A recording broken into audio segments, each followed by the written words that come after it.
People underestimate waiters and waitresses, call them just staff, forget their names, talk over their heads. But the ones no one notices often see the things others miss. The trembling hand, the strange reflection, the wrong face outside at the wrong time.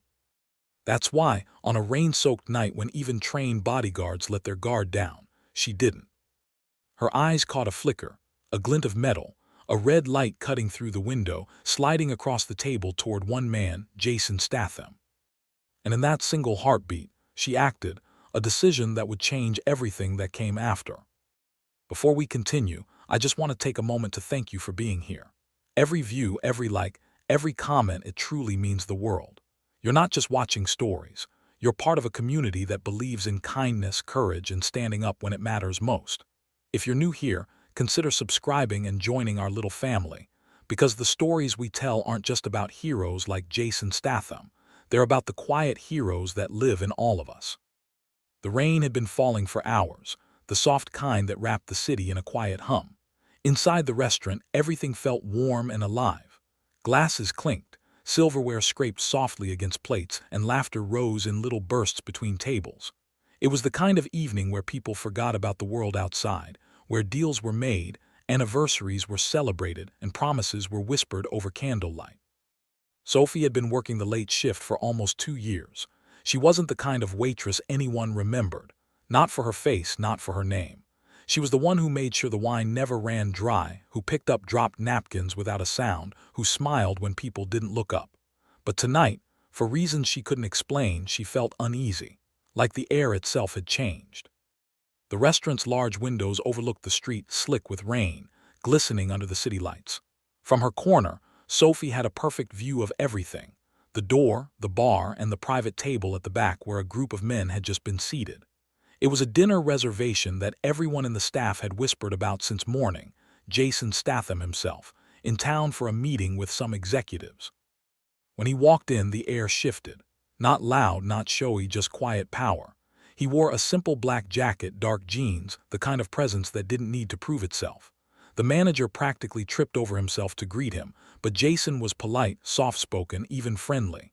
He thanked the hostess, smiled at the kitchen staff, and nodded when Sophie poured his water. To most, it was just another night. But to her, it felt different. She didn't know why, but the back of her neck tingled like there was something she wasn't seeing yet. Half an hour later, the rain outside grew heavier. A soft thunder rolled through the city. Jason sat near the window, deep in quiet conversation with the men across the table, nothing dramatic, just business talk. His bodyguards stood at a distance, their eyes scanning the room in casual, practiced rhythms. Every few seconds, Sophie caught one of them watching the door. She passed by their table again, smiling faintly. "Can I get you gentlemen anything else?" she asked. Jason looked up. His voice was calm, warm, almost disarming. "Just some more tea, please, thank you." She nodded and moved toward the counter, but something in the glass caught her attention. For a brief moment, she saw a reflection, a faint shimmer that shouldn't have been there, like light bending in the wrong direction. She turned, heart skipping. Nothing. Just the usual street, wet pavement, headlights, people passing with umbrellas. She blinked, shaking it off, and went to the back to grab the tea. But the feeling didn't go away. As she returned, balancing the tray carefully, she glanced again toward the window. And this time, she saw it clearly, a red dot sliding along the glass, dancing across the tablecloth before landing squarely on Jason's shoulder. Her body froze. For a second she couldn't breathe. She looked around. The guards were facing the wrong way, chatting quietly by the door. The guests were laughing, unaware. No one saw it. No one else saw it. Her hand trembled, nearly spilling the tea. Every instinct told her to scream, to shout, but something deeper held her steady. Her mind raced. If she panicked, they'd lose precious seconds. If she stayed calm, maybe she could still stop it. Her eyes darted toward the reflection again, a faint shape on the rooftop across the street. Dark, still, watching. She knew that stance. Whoever it was, they weren't guessing, they were aiming. Her voice was low, controlled. "Sir," she whispered as she approached the table, her tray still balanced perfectly. Jason looked up, smiling faintly. "Yes." She leaned closer, pretending to adjust the teacup. Her whisper was almost inaudible. "Don't move. Window, red light." For a fraction of a second, Jason didn't react. Then his gaze shifted not toward the window but toward her. He read her expression, her stillness, and something in his eyes changed. That calm, quiet power turned sharp, alert. Without warning, Sophie dropped the tray. Cups shattered. Hot tea splashed across the table as she grabbed Jason's arm and pulled. The sound came a heartbeat later, a sharp crack, glass bursting as a bullet tore through the air where his head had been. Screams filled the restaurant, chairs scraped, people ducked under tables, the lights flickered as the glass shattered across the floor. Jason moved fast, faster than anyone else in the room. He pulled Sophie down behind the counter as the bodyguards shouted orders and rushed toward the windows.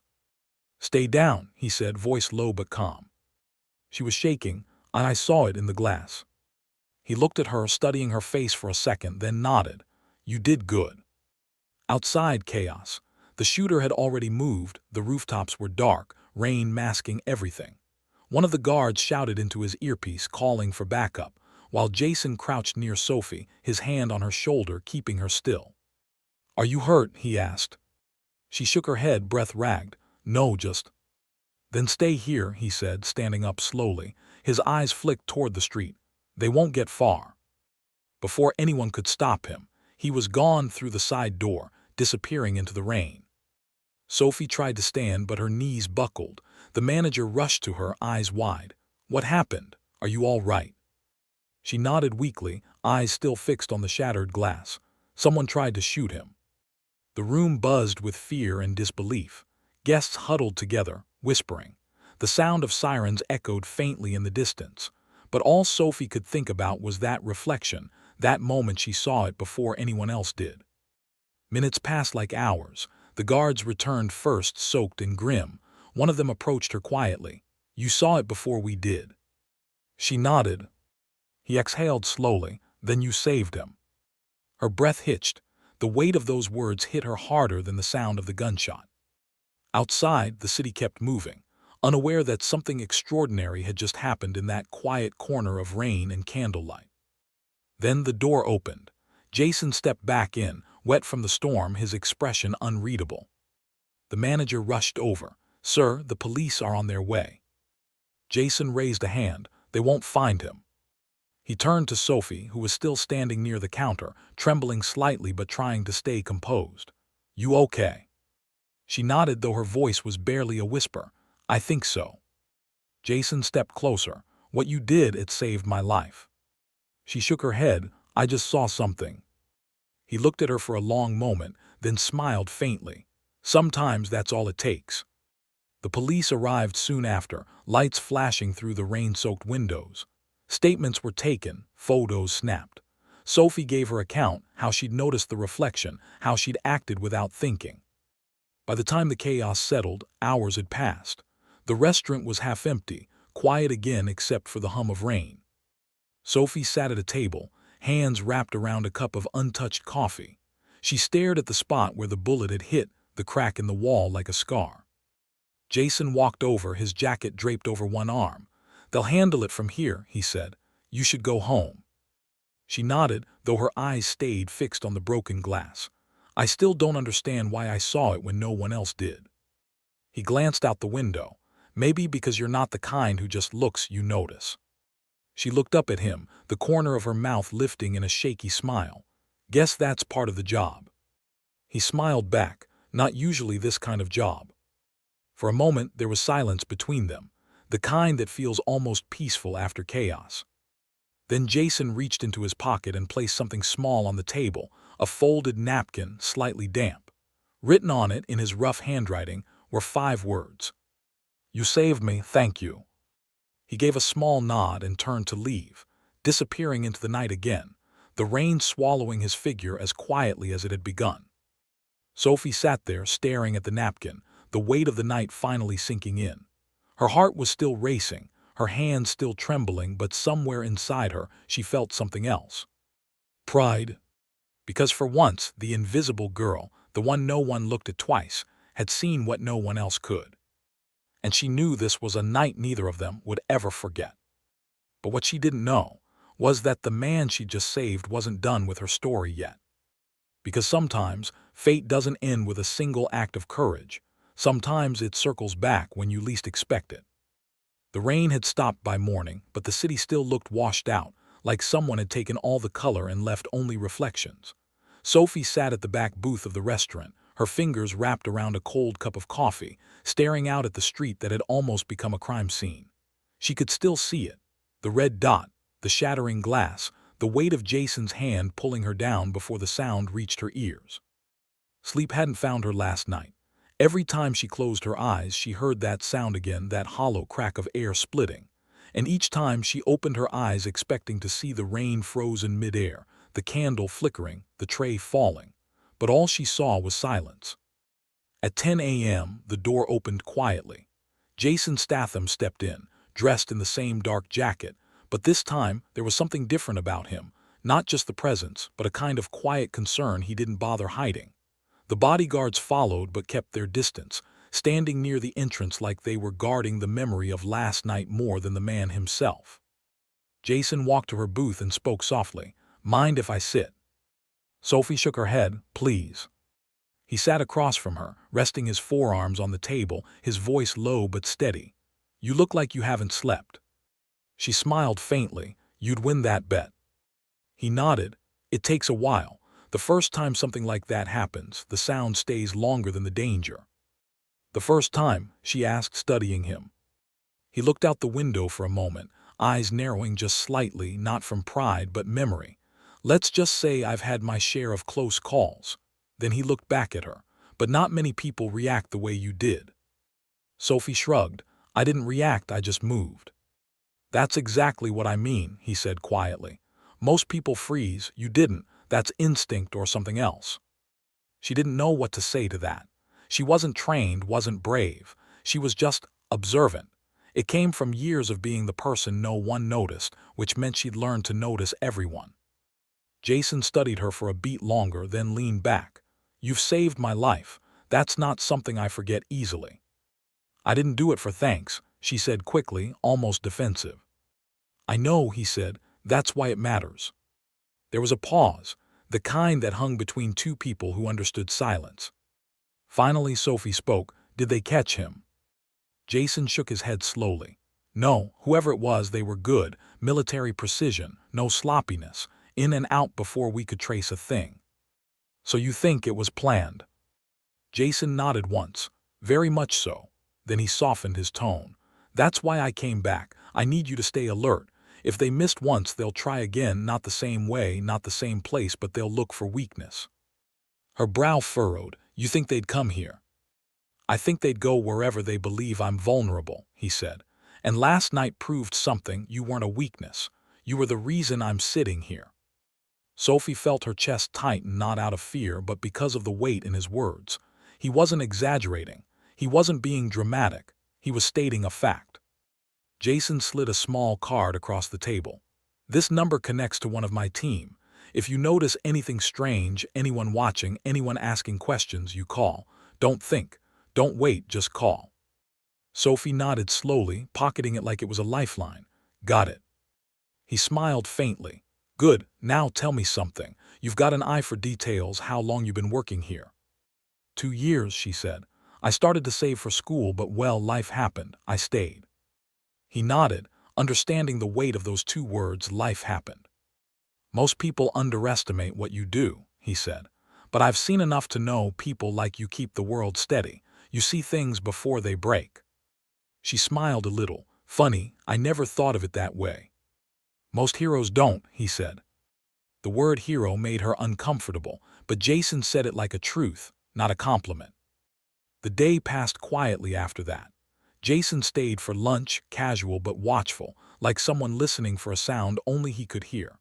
When he finally left, he gave her a small nod, one that said this isn't over, and disappeared into the rain. That night Sophie closed up alone. The streets were quieter than usual. The rain had turned into mist, clinging to the street lamps like ghosts. She zipped up her jacket and started home, her footsteps echoing on the wet pavement. Halfway down the block, she heard it, the faint crunch of footsteps behind her. She turned, nothing, just a shadow slipping around the corner. Her pulse quickened. She walked faster, keys clutched in her hand like a weapon she didn't believe in. The sound came again, closer this time. Then a voice. "Miss." She froze. A man stepped out of the dark, not large but quick-moving, dressed in a hoodie, face half hidden. He raised his hands. "Sorry, didn't mean to scare you." She exhaled, though her heart didn't slow. "What do you want?" He hesitated, eyes darting past her. "You dropped this," he said, holding something up. "Her wallet." Sophie blinked. "Oh, I didn't even." And that's when she saw it, his other hand, tucked low behind his back. Before she could move, a car's headlights swept the street. A door slammed. Heavy boots hit pavement. Jason Statham. He didn't shout, he didn't threaten. He just moved fast, quiet, and controlled. The man in the hoodie took one look at him and bolted. Jason was faster. 2 strides, a grab, a twist. The guy was on the ground, breath punched out of him before he could protest. Jason crouched low, calm as ever. "Wrong woman to follow, mate." The man coughed. "I was just—" Jason glanced at Sophie. "That true?" She shook her head. He had something behind his back. Jason reached down, grabbed the man's wrist, and pulled out a thin switchblade. He dropped it into a puddle with a clatter. "Just a friendly walk, huh?" The man went still. Jason stood, his voice soft but edged like a blade itself. "Next time you pick someone to scare, make sure she's not already under my protection." The guy scrambled away, stumbling into the rain, vanishing into the dark. Sophie was still frozen, her breath uneven. "How did you?" Jason nodded toward the alley. "Had someone tailing the block, old habits." "You thought they'd come after me?" she asked.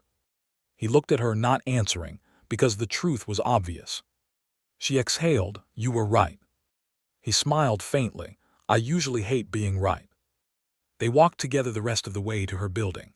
It was small, old, but warm, one of those places that smelled like coffee and old books. When they reached her door, Jason stopped.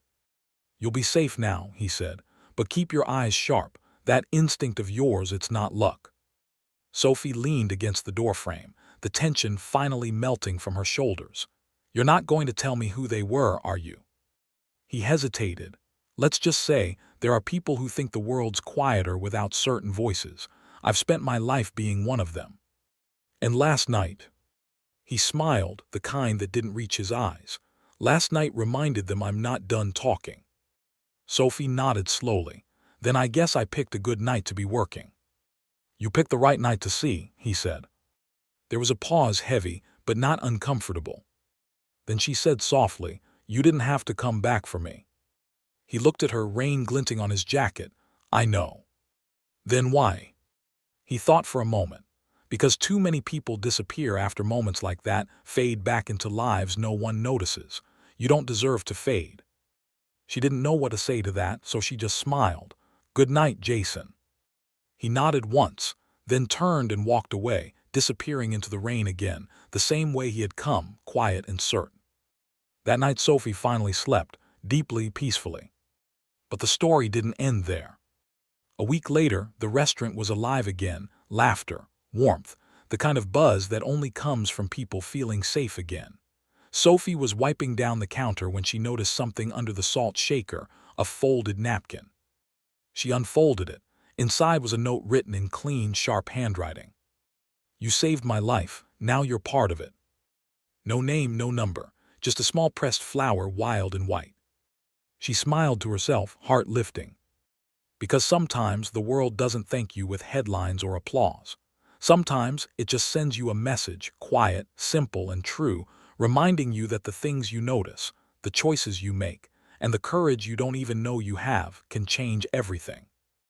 Outside, the rain started again, and as Sophie looked out through the window, her window, she didn't see danger anymore. She saw possibility. Because for the first time in a long time, she realized something. You don't have to be seen to make a difference. You just have to notice when it counts. And that in her eyes was enough.